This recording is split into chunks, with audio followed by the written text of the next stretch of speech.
For years, there was this one person that I was terrified to truly face. It wasn't some old rival or a critic online. It was the guy staring back at me from the other side of the glass, the man in the mirror. For the longest time, I'd do anything to avoid my own reflection. I blamed my situation, my past, my boss, the world, anyone or anything but the one person whose choices got me there. I was the main character in my own sob story, and the script was always about how life treated me so unfairly, or how life just happened to me. But one day, the performance just stopped. I made myself look, to really look, and face the unfiltered, uncomfortable truth of what I had become. And that single, tough moment was the day my life actually started to change. That was the day I stopped playing the victim and started the long, raw journey of taking my life back. It's weird how cozy misery can feel when you decide it's not your fault. Living as the victim is tempting. It's a warm blanket on a freezing day. When you blame other people, you get to dodge the heavy weight of responsibility. There's some strange sense of being right about it all. If only they hadn't have done that, I'd tell myself. If only I had a different childhood. If only the world was fair. Every excuse was just another brick in the wall that I was building around myself. A fortress to protect my ego from one simple truth, that I was the one making myself unhappy. This mindset feels like a safe house, but it's actually a prison. You feel safe from judgment because in your version of the events, you're always the one that's been wronged. But the reality is, you're just trapped. You're waiting for an apology that's never going to come, for things to magically fix themselves, for someone else to swoop in and save you. While you're just waiting for life, it's just passing you by. Your potential is collecting dust. Your dreams are drying up. You're stuck in this loop of frustration and helplessness, pointing a finger at everyone else while your power just drains away. The price of avoiding the mirror is giving away the one thing you can't afford to lose: control over your own life. You become a passenger in a car heading off a cliff, screaming at a driver who isn't even there. My turning point wasn't some big dramatic movie scene. It was more like a slow, painful wake-up call, built on 1,000 tiny little failures, broken promises to myself, and that nagging feeling that I wasn't living a life that was really mine. The final straw was just a simple conversation. A dear friend that I really respect listened patiently to my latest list of excuses, all the people and things holding me back. When I finished, he didn't give me any sympathy. He just looked at me and he asked, "And what part did you play in all of this?" That question hit me like a ton of bricks. It was so simple, so direct. And honestly, it was terrifying because deep down, I knew the answer. That night, I went home and I did the one thing that I'd been running from. I stood in front of the bathroom mirror and I didn't let myself look away. It was brutal. The mirror doesn't care about your excuses. It doesn't flatter you. It just shows you what's there. For the first time, I didn't see the hero of some sad story. I saw someone who was scared, someone who always took the easy way out, someone who traded long-term happiness for short-term comfort of blaming others. I saw the choices that I had made, the chances I'd wasted.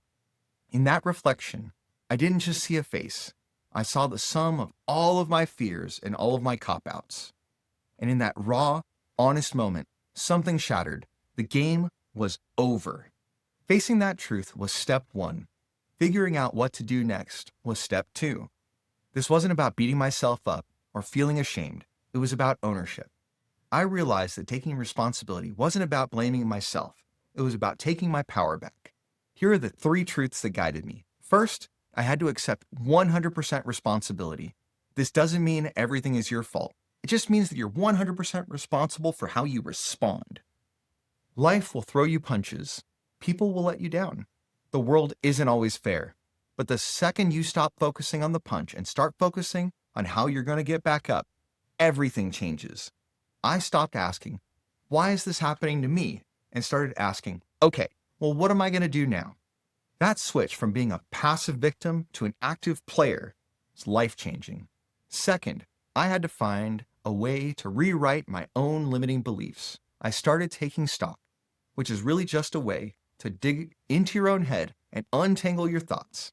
I asked myself tough questions. What stories was I telling myself about what I could and couldn't do?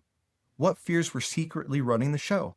I found out I had this core belief that I wasn't good enough, and that belief was the invisible script behind my actions. It made me back away from opportunities, to avoid taking risks and settle for less.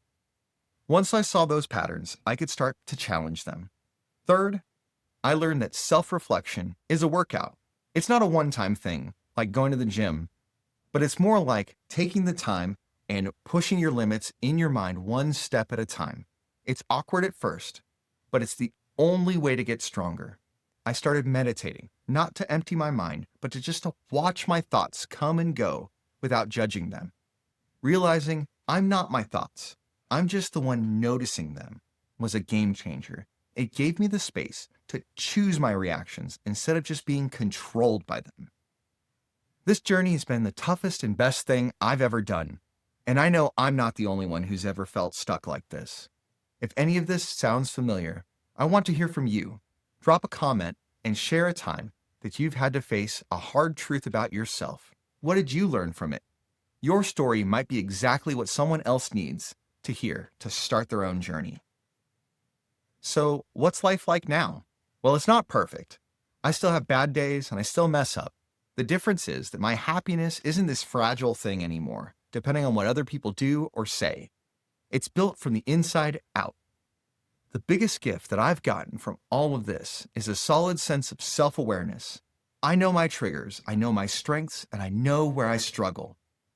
I can make choices that actually line up with my values instead of just reacting based on old fears. The constant anxiety of waiting for the world to fix things has been replaced by a quiet confidence that I can handle whatever comes my way because I can work on myself. It's a process for sure.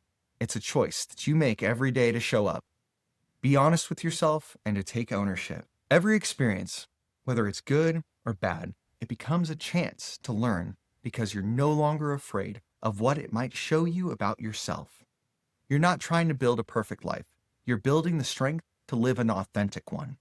There's a reason that the mirror is such a powerful metaphor. It stands for truth, self-awareness, and that moment of confrontation with your real self.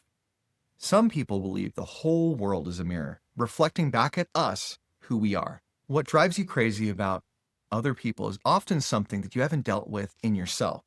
The things that frustrate you about the world often point back to a conflict inside of you. When you dare to really look in the mirror, you're not just looking at your face. You're having a conversation with yourself. You're asking one of the most important questions there is. Is the person that I show the world the same person I am when I'm alone? The smaller you can make that gap, the more peace and integrity you're going to find. The person in the mirror can be your biggest critic or your strongest ally. For years, mine was an enemy. I ran from that reflection because I was afraid of the truth that it held. But I learned that the pain of avoiding the truth was way worse than the pain of actually facing it. Dealing with the truth is hard. It takes guts, humility, and a real commitment to being honest with yourself. But on the other side of that struggle is freedom. The freedom to stop blaming and start building. The freedom to stop waiting and start living. Your life, your happiness, your success. It all starts in that one place you might be trying to avoid. So I'll leave you with a challenge. Go, look in the mirror. Look past the surface, past the excuses, past the stories. Look until you see the truth, and then deal with it. Because the person looking back at you holds the key to everything you want. Thanks for watching. If this resonated with you, subscribe for more. And remember, the power is and always has been in your hands.